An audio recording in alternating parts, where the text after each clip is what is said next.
Polyatomic, we're usually trying to say it's 3 or more atoms. We don't care whether it's positive or negative. Polyatomic ion means, well, it's an ion. I didn't tell you whether it's positive or negative. If you have something that has just 2 atoms in it, like a cyanide ion, we consider that a diatomic ion, 2 atoms, right? Whereas ammonium, which we mentioned before, that's polyatomic. Frequently, polyatomic anions have oxygen in them, and this is considered to be an oxyanion, although most of the time we just start naming them. Carbonate, nitrate, phosphate, sulfate. You'll notice all of these have ates. It's not the only suffix that could be appended, but that is the most common suffix that is appended, because if you have something that is combined with oxygen, the most common one that exists is usually the one that gets the appendix here of 8. You're going to have a bunch of these to memorize, so you should get some 3x5 cards so that you can practice them. So if we find a chloride ion, we call it chloride, and the way to remember this is I'd like to be alone. That's going to be chlorine as an ion alone, no oxygen with it. So I'd like to be alone. If there's oxygen involved, you will end up using a different suffix, not I'd. If there's only one possible oxyanion, it's always named with the suffix of 8. Ions that have more oxygens are called 8s, and those that have smaller numbers of oxygen atoms are given ites. So let's say you had one that had 3 oxygens and another that had 4 oxygens. The one that had 4 would be the 8, and the one that had 3 would be the ite. Now I'm just saying that as an example because it gets really weird. Here's a different example. Nitrate has 3, nitrite has 2 oxygens. In this case, these are the only 2 that are possible, and so this one, which has more oxygen, got the suffix of 8, and this one that had fewer oxygens got the suffix of ite. But wait, there's more! Look at this. Oh my goodness, this is quite the mess. Let's start by looking at the favorite, chlorate. Okay, it had a chlorine, it had oxygen with it. It ends up getting called chlorate. This one has less oxygen, right? This had 3, this has 2 oxygens. This one gets called chlorite. However, it turns out there's 4 possibilities. You could have a single oxygen, or you could have as many as 4. So how did they deal with this? They only had ite and 8. We got to expand on that. Well, we're going to keep the ite and then use the word hypo. Hypo, like a hypodermic, goes under your skin. Hypo, under less, right? So even less oxygen, only 1, gets hypochlorite. So we get a prefix as well to distinguish it. Okay. And on the other end, we had ended up with one that had even more oxygen, 4 altogether. Keep the 8 and then use the prefix per. Well, why per? Well, like perimeter. Perimeter is all around. It's the biggest possible sort of thing. A perimeter is the large.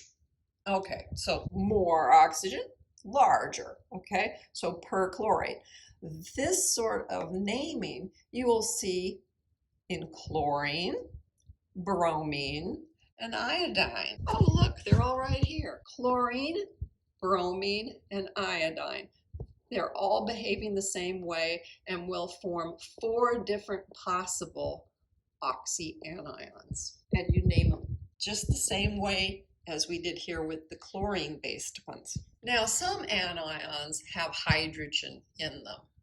So here are a couple. Here's hydrogen sulfide. Oh, well, it was sulfide. Now it's got a hydrogen attached to it, so hydrogen sulfide. All right, sounds good. This was carbonate before the hydrogen showed up, so it's called hydrogen carbonate. If you have more than 1 hydrogen in there, you're going to end up having to deal with naming that too. For example, phosphate would have been like this, but if there are 2 hydrogens involved, then it's dihydrogen phosphate. And Phosphite is also a possibility for an ion. If you put two hydrogens with it, it's dihydrogen phosphite. This is the newer nomenclature. It used to be that they used a different way of saying it. And you might have heard your parents use this when they're talking about the baking soda. They might say, where's the sodium bicarbonate? Bicarbonate. That was the older name for hydrogen carbonate.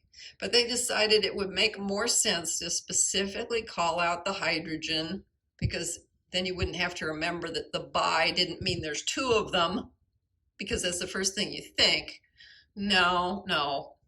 So they got rid of that little confusion by simply changing the nomenclature to say we're going to call it hydrogen carbonate from now on. We mentioned some of these symbols before, that you're going to use AQ for aqueous and G for gas and S for solid. Once in a while, something comes up where it matters how you name it based on what phase it's in. That's a hydrogen and an iodine, right? So it could either be hydrogen iodide. If you found it as a solid, you would call it hydrogen iodide. Or it would be hydroiotic acid. Oh my gosh, well, that's a mouthful. That would be if you found it aqueous. You would consider it hydroiotic acid. Yeah, this naming thing rapidly went to being more complicated than it was a minute ago. So let us talk about the aqueous situation, all right? As an acid then, because if it's combined that way so that it's an acid, and you had ide, like this was hydrogen iodide, well, aqueously, then we say it's hydroiotic acid. Anytime something has an ate, when it's the acid, it's going to be the suffix of ick. I ate it, and it was icky. This is how I remember this, so that I will name things right. And if the suffix was ite, it's going to go to an us for naming the acid. I, us, all right. Not nearly as snappy as I ate it and it was icky. Whenever you have a gas, the ide goes to just hydrogen iodide gas, because this hydrogen iodide could be a solid, or you could encounter it as a gas.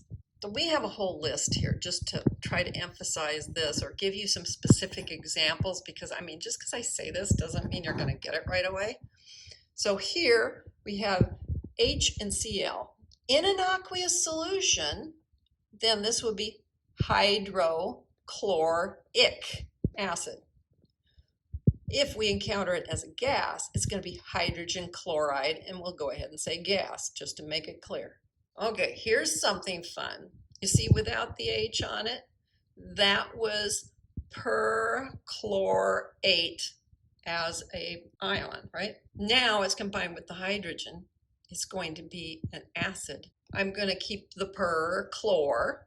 I change the ate to an ick, and then I tell you it's an acid. The ion was perchlorate. It became perchloric. I ate it and it was icky, right? And then we say acid to make sure everybody knows about the hydrogen, essentially. This was bromate. Put the H on it. Bromic acid. Okay, so there's a 4, there's a 3, here's one with a 2. This was what? Okay, it was iodate? No, that was 3. This was iodite, right? Ite becomes us. So it becomes iodous acid. Okay, and here's the that has just 1. Okay, so this one has a prefix, right? Hypochlorite ion. Oh, got to add the H to it. So we keep the hypo, we keep the chlor, and the ite becomes us. So hypochlorous acid, to let you know the H is there. Whew, good grief. It's going to take a little while to memorize all this stuff. This was sulfite. Ite becomes us. So sulfurous acid. This was phosphite. So it's going to become phosphorus acid, which is like one of the worst names ever, because phosphorus is also a name of one of the elements. Oh, what can we do to help ourselves with that one? All right, let's go look at phosphorus. Notice the spelling here. R-O-U-S. The spelling here. Oh, just R-U-S. So over here it was rodents of unusual size, phosphorus acid. And over here, the phosphorus. No O in it. What about the ROUSs? Rodents of unusual size? I don't think they exist.